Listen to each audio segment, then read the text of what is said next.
ஹாப்பியா, ஹெல்தியா, ஜாலியா ஒரு லைஃப்.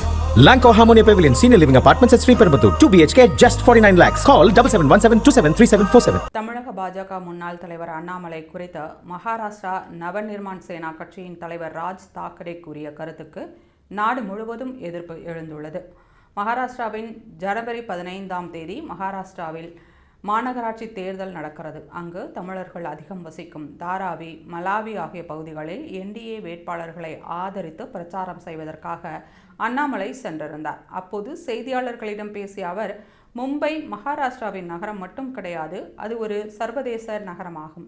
மும்பையின் பட்ஜெட் 75,000 கோடி ரூபாயாக இருக்கிறது. பெங்களூருவின் பட்ஜெட் 18,000 கோடி ரூபாயாகவும், சென்னையின் பட்ஜெட் 8,000 கோடி ரூபாயாகவும் இருக்கிறது. எனவே மும்பை நிர்வாகத்தில் நல்லவர்களை அமர்த்த வேண்டும் என்று அண்ணாமலை பேசினார். அவரது கருத்துக்கு உத்தவ் சிவசேனா உள்ளிட்ட கட்சிகள் கடும் எதிர்ப்பு தெரிவித்தன. அது மட்டுமின்றி மும்பையில் நடந்த ஒரு பிரச்சார கூட்டத்தில் பேசிய நவ நிர்மாண் சேனா கட்சியின் தலைவர் ராஜ் தாக்கரே அண்ணாமலையை கேலி செய்யும் வகையிலும் தனிப்பட்ட தாக்குதல் நடத்தும் விதமாகவும் பேசினார்.